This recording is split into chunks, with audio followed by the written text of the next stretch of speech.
अस्सलाम वालेकुम। कैसे हैं आप सब? उम्मीद करती हूँ सब खैरियत से होंगे। अल्लाह ताला सबको अपनी हिफ्ज़ व ईमान में रखें, हर तरह की परेशानियों बीमारी मुसीबतों से बचाएं।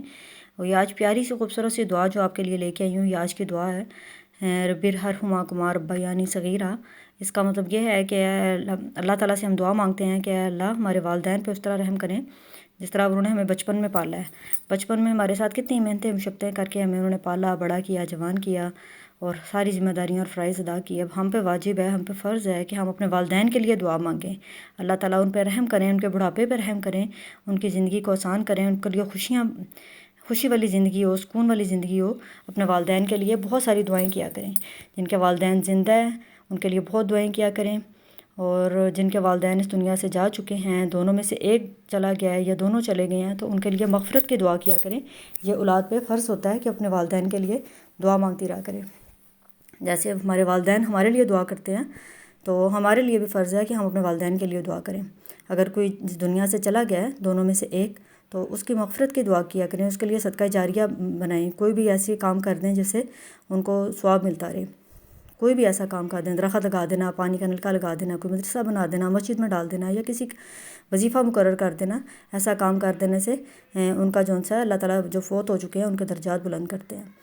तो इसलिए हम पे ये फ़र्ज़ होता है कि हम अपने वालिदैन के लिए दुआ करें, क्योंकि वालिदैन ने हमारे लिए इतना कुछ किया होता है जिसका हम बदला नहीं अदा कर सकते। इसलिए जब भी दुआ मांगें, सबसे पहले अपने वालिदैन के लिए दुआ मांगा करें, उसके बाद अपने लिए दुआ मांगा करें, अपने बच्चों के लिए मांगा करें। तो मैं तो हमेशा ऐसा करती हूँ।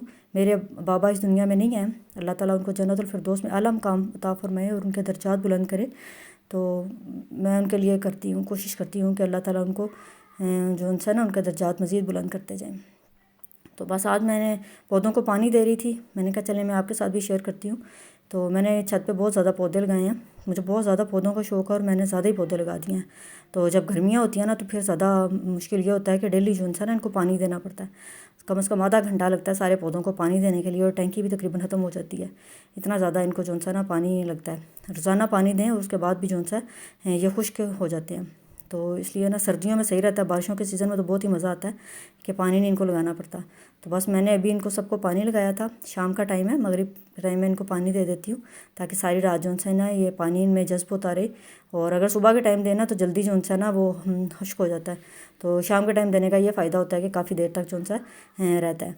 तो मेरे पास पौधे हैं बहुत ज़्यादा, हर किस्म के, हर नस्ल के पौधे हैं। किसी के बड़े पत्ते हैं, किसी के छोटे पत्ते हैं, कोई खूबसूरत हैं, किसी से स्मेल आती है, और कोई इतने कड़वे हैं कि जिनको हाथ लगाएं ना तो हाथों में से कड़वाहट महसूस होती है। कुछ पत्ते इतने कड़वे भी होते हैं, और कुछ इतने खूबसूरत, इतने फ़ायदेमंद होते हैं कि जिनके साथ आपको बहुत सारे फ़ायदे मिलते हैं। जैसा कि पुदीना हो गया, धनिया हो गया, न्याज़बू हो गया। इनके पत्ते इतने खूबसूरत होते हैं कि इनको हाथ लगाएं ना, इनको जैसे ही हाथ में पकड़ते हैं, मसलते हैं, तो इतनी खूबसूरत उसमें से स्मेल आती रहती है कि दिल खुश होता रहता है। और हर पौधे का कलर जो है ना डिफरेंट होता है। कहने में सब ग्रीन है, लेकिन सबके कलर जो है ना शेड चेंज होता है। सबके जो से पत्ते हैं वो चेंज होते हैं। तो बिल्कुल इसी तरह जो है ना इंसान होते हैं। अल्लाह ताला ने इंसानों को भी ऐसे ही पैदा किया हुआ है। हैं तो देखने में सब हम इंसान हैं, लेकिन कोई इतने अच्छे, कोई इतने फ़ायदेमंद, और कुछ इतने कड़वे होते हैं, और कुछ कांटों के भरे होते हैं, जो जिनकी ना हमें चुभन महसूस होती रहती है। हर टाइम हमें वो चुभते ही रहते हैं, उनकी बातें भी याद आती हैं तो तकलीफ़ होती है। और कुछ इतने फ़ायदेमंद होते हैं जैसे धनिया, पुदीना और न्याज़बू हो गया। उनकी खुशबू, उनकी महक, उनकी यादें हमेशा हमारे साथ रहती हैं और हमें उनके होने का एहसास दिलाते रहते हैं। बेशक वो हमारे पास ना भी ना हो तो हमें याद आते रहते हैं। बिल्कुल ऐसा ही। अब ये जो से पौधे आप देख रहे हैं, ये इतने कड़वे हैं कि अगर बकरा भी खा जाए ना तो उसको भी नुकसानदेह है। मतलब बकरे ने एक पत्ता खा लिया ना एक दफ़ा, तो वो उसकी तबीयत इतनी ख़राब हो गई, उसको डॉक्टर पर ले जाना पड़ा। तो बास पत्ते ऐसे भी होते हैं, इतने कड़वे, इतने ज़हरीले। तो सेम मिसाल ऐसी इंसानों की भी होती है। बस अल्लाह ताला हम सबको हिदायत दें। आज मैं बनाने लगी थी चपली कबाब। मैंने कहा चलें आपके साथ भी शेयर करती हूँ। मैंने ये कीमा ले लिया, बहुत ज़्यादा कीमा नहीं था। मैंने कहा चलो जितना से भी है ना इनके मैं चपली कबाब बना देती हूँ। तो बच्चे वैसे सालन शौक से नहीं खा रहे थे, तो मैंने कहा चलो मैं कबाब बना देती हूँ ताकि ना शौक से खा लेंगे। तो जिसके लिए मैंने 3 साइज़ के प्याज ले लिए, मीडियम साइज़ के ना 3 प्याज ले लिए, और ज़्यादा सारी सब्ज़ मिर्चें ले ली, तकरीबन 8-10 के करीब सब्ज़ मिर्च थी। इनको मैंने चॉपर में डाल के ना पहले अच्छी तरह से चॉप कर लिया था ताकि ये बिल्कुल ना बारीक हो जाए। तो फिर अच्छी तरह चॉप करने के बाद मैंने इसके अंदर ना कीमा डाल दिया था और साथ में उसको भी चॉप कर लिया था। अगर लहसुन, ये टमाटर, जो मिर्च और प्याज है ना, इसको कीमे के साथ ही करें ना तो इतना अच्छा चॉप नहीं होता, वो बड़े बड़े ना पीस रह जाते हैं। तो इसलिए मैं पहले ना अच्छी तरह इसको चॉप कर लेती हूँ ताकि अच्छी तरह से ना मिक्स हो जाए। को बाद में फिर ना मुंह में आता है, जब कबाब बनते हैं ना वो टूट भी जाते हैं, तो इस तरह इतनी स्पाइसी नहीं बनते। तो फिर मैंने इसको अच्छी तरह चॉप करने के बाद इसके अंदर जो है ना मैंने डाल दिया था, कीमा डाल दिया था। कीमा डालने के बाद मैंने फिर इसको अच्छी तरह से चॉप किया और फिर दो दफ़ा में ना ये सारा कीमा जो सा ना चॉप हो गया था। फिर मैंने इसको एक बाउल में निकाल लिया। फिर मैंने इसके अंदर जो सा ना बेसिक मसाले डाले थे। इसमें मैंने नमक, मिर्च, गरम मसाला, खुशक धनिया और डाला था मैंने इसमें थोड़ी सी काली मिर्च डाली थी और थोड़ा सा चाट मसाला भी डाला था। ये सारे मसाले डाले थे और ना खुशक धनिया जो सा वो डाला थोड़ा सा भून के पीस के, और सफ़ेद ज़ीरा भून के पीस के ना वो भी डाल दिया था। और साथ में मैंने इसके अंदर ना बेसन डाला है, 3 चम्मच के करीब बेसन डाल दिया और सब चीज़ों को डाल के ना अच्छी तरह से इसकी मिक्सिंग करनी है। मेन जो होता है ना इसका मिक्स करना होता है। जितना अच्छा इसको गूँधेंगे ना उतने अच्छे चपली कबाब बनते हैं। अगर इसको कम इस तरह गूँधेंगे ना तो चपली कबाब ना टूटते हैं बार बार और वो राउंड नहीं बनते। तो इसलिए इसकी मिक्सिंग करना बहुत ज़रूरी होती है। बहुत अच्छी तरह दबा के अच्छी तरह ना इसको मिक्स करना है ताकि ये अच्छी तरह ना आपस में जुड़ जाए। मुझे याद है जब मम्मी के घर में बनाते थे ना तो उनके पास वो होती थी दोरी डंडा, तो उसके अंदर डाल के ना अच्छी तरह वो कूटा करती थी, बहुत ज़्यादा कूटती थी।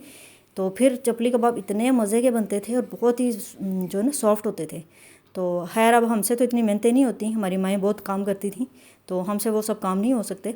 तो बहरहाल मैं ना इसको हाथों से अच्छी तरह इसको मैं कर लेती हूँ और उसके बाद कबाब बहुत अच्छे बनते हैं। फिर मैंने इसके कबाब बना के ना तो फ्रिज में रख दिए थे थोड़ी देर के लिए, तकरीबन 2 घंटे के लिए ना फ्रिज में रख दिया था ताकि वो अच्छी तरह सेट हो जाए। ये काम मैंने असर के टाइम ही कर लिया था और फिर मैं ऊपर पौधों को पानी दे के आई और फिर मैंने मगरिब के बाद जो सा कबाब फ्राई करना शुरू कर दिए थे। तो इस तरह मैंने ये सारे कबाब बना के तो मैंने इनको फ्रिज में रख दिया था। तो ये अब मैंने नीचे निकालने हैं और मैं इनको फ्राई करने लगी हूँ। ये बड़े अच्छे ना हो गए हैं, सेट हो गए हैं।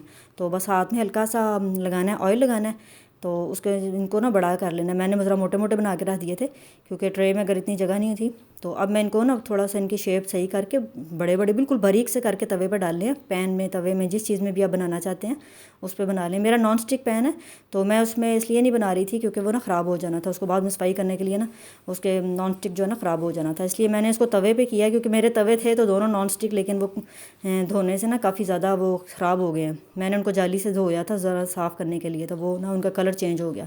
तो बस मैंने 2 तवे रख लिए थे और जो मैं साथ साथ बनाती जा रही थी और साथ साथ सब बैठ के ना खाते जा रहे थे। मैंने रोटियां पहले ही बना ली थी, घर में ही रोटी बनाई थी, साथ ग्रीन चटनी बना ली थी और वो बहुत मज़ेदार हमारा जो सा ना ये डिनर बन गया था। तो सबको बहुत पसंद आए थे। तो 2 तवों रखने से ये फ़ायदा हुआ कि जल्दी जल्दी बनते जा रहे थे और साथ साथ जो सा ना मैं एक प्लेट तैयार करके तो भेजती जा रही थी वाइड डाइनिंग पे ना। तो सब ने बहुत इन्जॉय किया, सबको बहुत पसंद आए थे। तो ये थी मेरी आज की रेसिपी। पसंद आए तो सब्सक्राइब कर दें, लाइक कर दें। मिलते हैं कल नई वीडियो के साथ। अपना बहुत सारा ख्याल रखें, दुआओं में याद रखें, अपने वालिदैन को याद रखें और तमाम मुसलमानों को याद रखें। तो अल्लाह ताला हम सब की दुआओं को कबूल व मंजूर फरमाएंगे इंशाअल्लाह, आमीन।